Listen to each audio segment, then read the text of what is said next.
Hello and welcome to Dialogue. On July 1st, Hong Kong will celebrate its 25th anniversary of its return to China and ushering in a new era under the new government headed by incoming Chief Executive John Lee. How to view Hong Kong's achievements and challenges in the past 2.5 decades, and what lies ahead for the special administrative region under the new government? To discuss these issues and more, I'm joined by Mr. Vincent H.S. Low, Chairman of Shui On Group. That's our topic. I'm Xu Qinduo.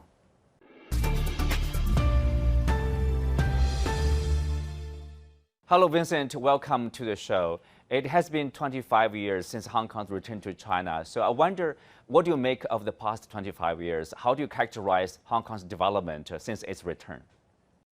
Well, I think the one country, two system has been very successfully implemented in Hong Kong.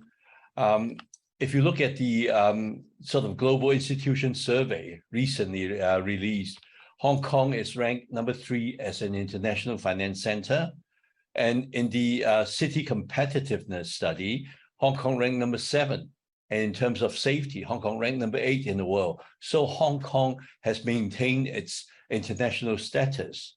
And particularly, I think the central government, Beijing, has really been totally committed and dedicated to making the one country, two system work for Hong Kong. And time again, Beijing has really bent over backwards to try and help Hong Kong, like when we were having the SARS in 2003, and then during the international finance crisis in 2008, Beijing has given a lot of preferential policies to support Hong Kong. So I think that's really very clear now. And I think the one country, two system is definitely very well established in Hong Kong now, particularly after what we've gone through in 2019 with all those very violent demonstrations. And then Beijing introduced the national security law for Hong Kong, which again helped to restore law and order in Hong Kong. Mm-hmm. Well, Vincent, you mentioned interestingly about the relationship between Hong Kong and the mainland, since its return in particular. Obviously, Hong Kong has served as, and I believe it will continue to serve as a window for China to the outside world, for foreign investment, flow of capital, etc. But at the same time, the mainland has been operating as like, the backup for Hong Kong, the huge market for Hong Kong. So how do you describe this relationship? Seems to me, at least, is a strong win-win for both sides. Yes, most definitely, because Hong Kong, in the past 40 years, since the opening and reform started in the Chinese mainland, Hong Kong has played a very different role during different phases of the country's development. And I think that has really worked very well to mutual benefits. And like, for example, when we first had to have the reform and opening up, Hong Kong started to invest into the manufacturing facilities in the Pearl River Delta and really build up the facilities there to spur the growth in the Guangdong region. And then during the more recent years, taking Chinese companies to be listed in Hong Kong, raising capital from outside, and then going to list in New York. All these, I think Hong Kong has played a very crucial role in the development and growth of the Chinese mainland. And we just have to continue to upgrade ourselves so that during different phases of the country's development, Hong Kong can play a different role. And I particularly at this point in time, is very, very keen for Hong Kong to play the commercial hub role for the Belt and Road Initiative. Of course, China has taken the lead to invest and work on all the Belt and Road projects, but the resources, the money that's required will simply be not affordable by China on it. So no country in the world can do that on their own. And Hong Kong can play that commercial hub to continue to utilize, allocate, and integrate international resources to go and invest into the more economically viable projects in the Belt and Road projects. And I think that is going to be for the benefit, not just for China and Hong Kong, it's actually beneficial to the whole world because we will be opening up new markets, helping those developing countries to develop themselves. So these are all roles that Hong Kong can play. And I believe it will continue to be the role of Hong Kong. And in the near future, like in the Greater Bay Area, Hong Kong can also play a very special role. Well, speak of this one country, two systems, basically one country, but Hong Kong and the mainland practice differently in terms of the system. Deng Xiaoping, who proposed this concept of the one country, two systems, once said the policies with regard to Hong Kong will remain unchanged for 50 years. We are now half into the period. So what changes do you expect to see in Hong Kong's next half or next 25 years? Let me maybe go back a little bit into the past 25 years. The one country, two system wasn't really all that well understood and appreciated in Hong Kong. So a lot of Hong Kong people and outsiders were all talking, emphasizing, focusing on the two systems rather than one country. And I think that has created a lot of problems for Hong Kong, especially there are some activists, they call themselves Democrats, wanting to have full democracy overnight and to have full autonomy. That's not what's provided for in the one country, two systems. I always believe without the one country, there's no two systems. So we must recognize that there's one country. Hong Kong is part of China. And these two systems, it's providing a lot of room for Hong Kong to grow and develop. But we must not forget about the one country. So like, for example, in the national security, it's provided for in the Basic Law, Article 23, that Hong Kong has to legislate to protect national security. But unfortunately, in the past 25 years, it hasn't been possible because before the introduction of the national security law, there has been a lot of, they call themselves Democrats, who are actually opposed to the central government. And their purpose is really to try and paralyze the Hong Kong government and to bring down the government even. So now with the introduction of the national security law, at least these people have been sidelined. And now it's patriots participating in the legislature, participating into the government administration of the Hong Kong SAR. I think that's really providing a much better foundation for the one country, two system to grow and develop in the next 25 years. So I'm very bullish and hopeful that Hong Kong will now enter a new phase of development and growth. Yes, on July 1st, the sixth term government of Hong Kong Special Administrative Region under the leadership of its new chief executive-elect John Lee will take office. So what will John Lee bring to Hong Kong? What's your expectation out of the new government in Hong Kong? Well, John Lee, his background is very different from the previous four chief executives, right? Before we had business person in Mr. C.H. Tung, and then we have two civil servants, right? Donald Tsang and Carrie Lam, and then C.Y. Leung, who is a professional. And now John Lee, he's from the police force, the disciplinary force, and he will bring a different perspective to the administration because he's much more action-oriented.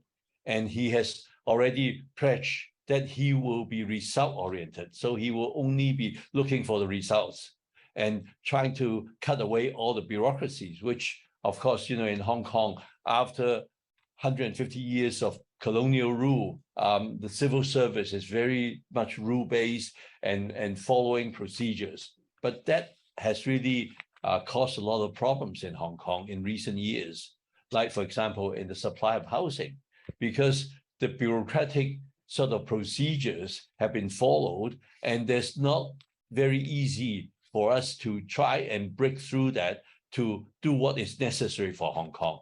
And I hope Mr. John Lee will be able to do that to, like he pledged, result-oriented, to do what is necessary, what is needed in Hong Kong. And then I think we will see a different Hong Kong. Like, what will be his priorities? Like, from the day one, probably he will, has a hands-on approach to deal with those challenges. How difficult it is to overcome those challenges. I believe he actually has a full plate on his table for sure, because the past few years we've been so focused on the demonstration in 2019. Right, and the trouble that it has caused for Hong Kong, and then also fighting the COVID in the past 2.5 years, that really have hurt Hong Kong's economy and created a lot of trouble for Hong Kong. So Mr. John Lee will have to try and handle all that, plus the housing problem. But I believe the housing will be the first main focus that he's going to be working on, to make sure that the supply of public housing will be increased dramatically, so that people don't have to live in quite inhumane sort of conditions, right? For an affluent society like Hong Kong, for so many families having to live in that sort of environment, I think it's totally wrong, and we must deal with that. Otherwise, there's no social harmony in Hong Kong per se, because all the young people, families queuing up for public housing will be so frustrated. Right now, it will take 6 years for people to be able to get a public housing unit. But then again, the number of people who are living in very, very substandard housing needs to be also addressed. Well, indeed, I mean, I'm pretty sure that people will have frustration and even depression living in that kind of environment, the livelihood issue.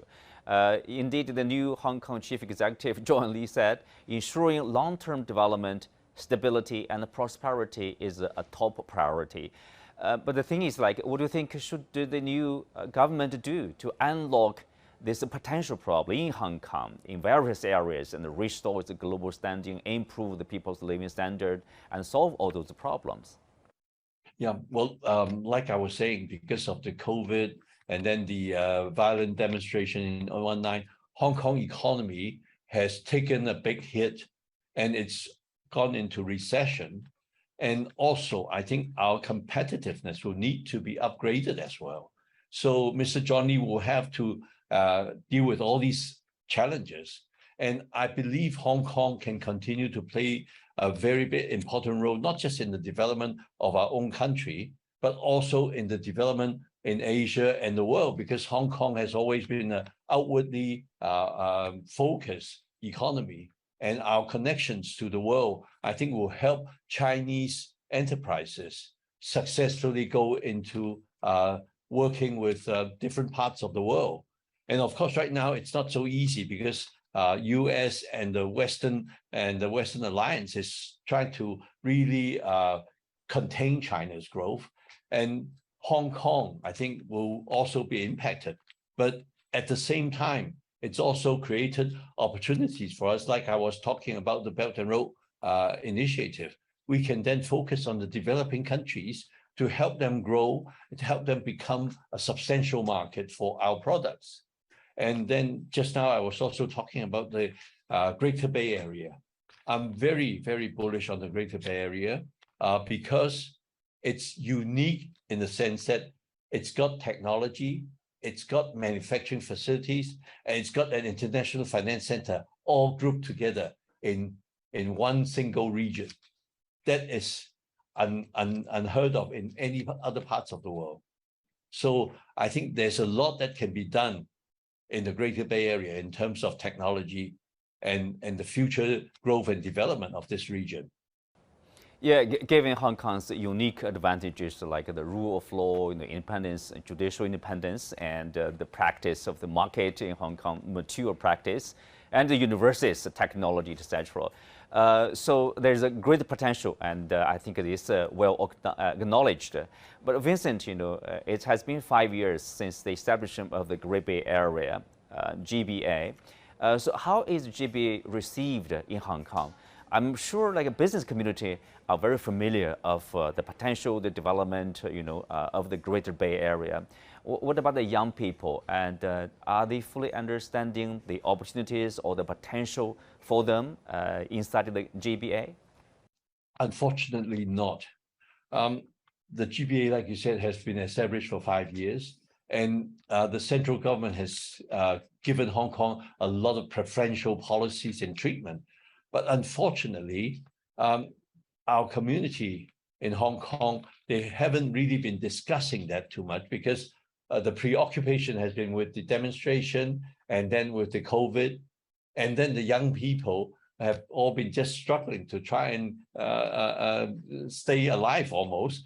And so I think the government will now need to focus on how to promote the advantages of the GBA to the bigger community. The big companies will not require any help. They can go in themselves. And most of these companies are already operating on the GBA. But the small companies, the small and medium-sized company, I think the Hong Kong government hasn't really addressed that. It hasn't really come out to say what the government can do to help them develop that market.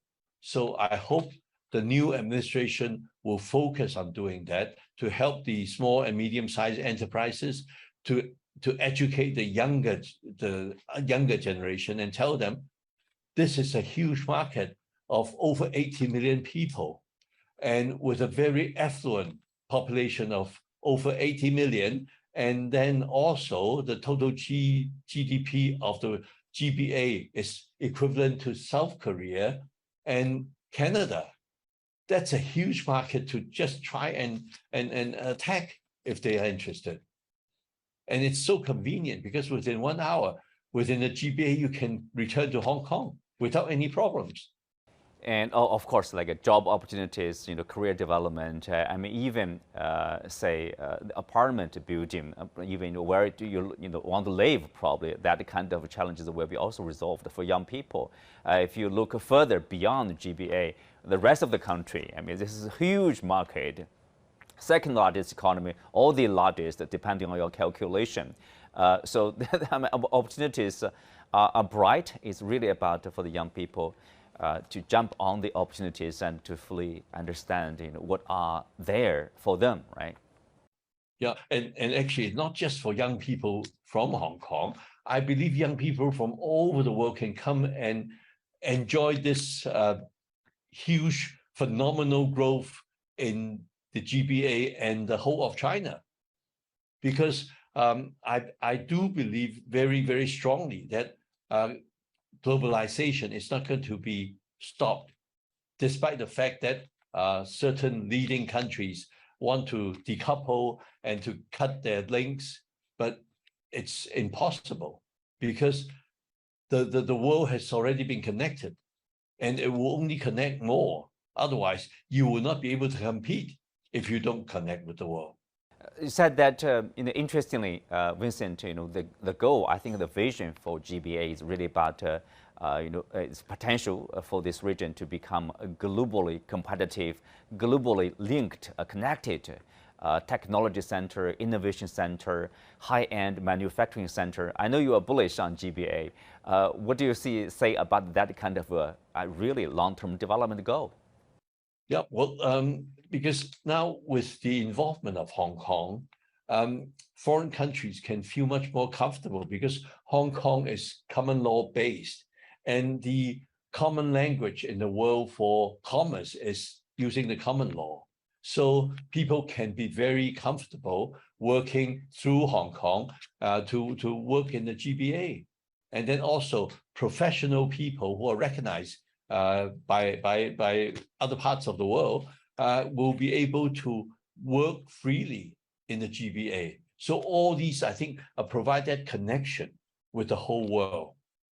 And I think that is going to be a very, very strong attraction, a major plus for this region. And I think also there's a lot of cities in China that's growing very fast and growing much faster than Hong Kong. But they don't have the advantage of Hong Kong because of the common law system and because of the internationalization of Hong Kong. throughout the past 150 years. So these are major advantages for Hong Kong to continue to exploit and to grow and help all different regions to grow. And that's what Hong Kong is best known for, because Hong Kong is a very small city with no natural resources. So our only expertise is really being able to be entrepreneurial, to create business opportunities, to exploit markets. And that's what we will continue to do. Well, obviously, I mean, if you look at the future of GBA, that's exciting. The future of GBA for Hong Kong, for Shenzhen, for Guangzhou, for example, a very bright future. But as you said, there's also a trend or an attempt by certain leading country like to decouple or to divide the country. So what are the challenges? If you look at the integration, forget about this outside probably kind of negative factor. What about the challenges for further integration of those 11 cities inside GBA? I'm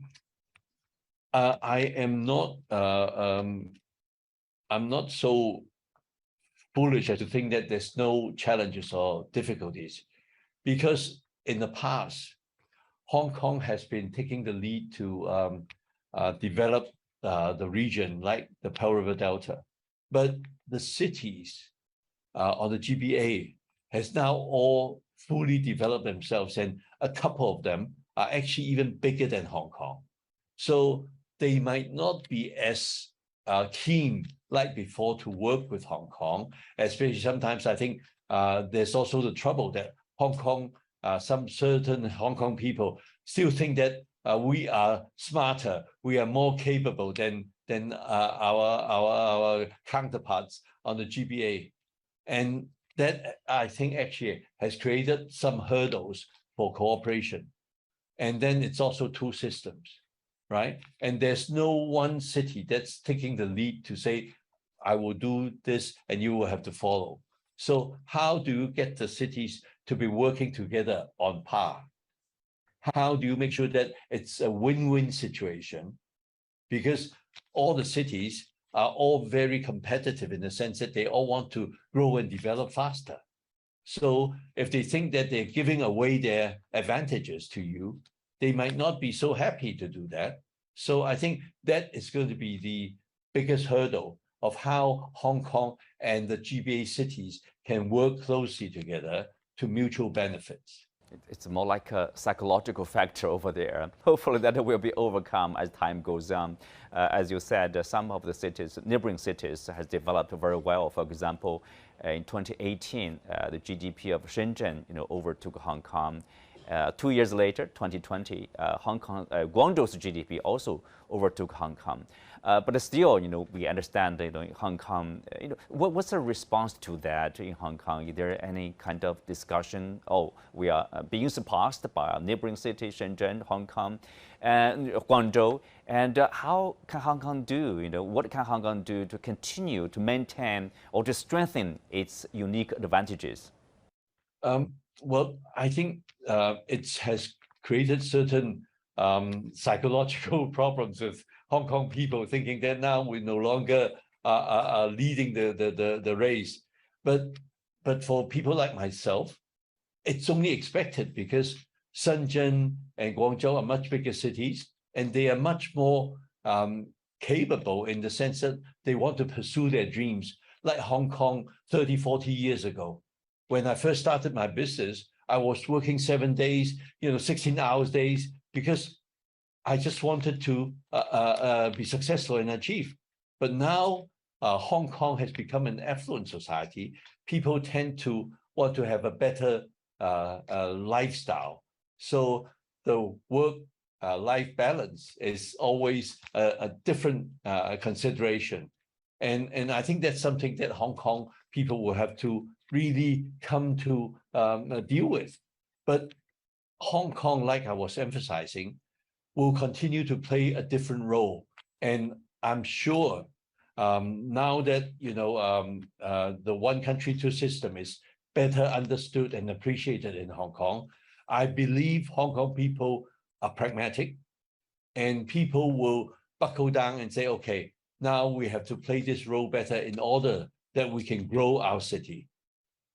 And so I think that is why just like I was saying, I'm actually more bullish on Hong Kong today than, let's say, 2-3 years ago, because I feel that Hong Kong people have now recognized and appreciate the one country, two system much better after the 19 very violent, almost terrorist-like demonstration, and seeing how the mainland has supported Hong Kong. I think people are now starting to be much more pragmatic and down to earth and recognize that, okay, one country, two system, it starts with one country.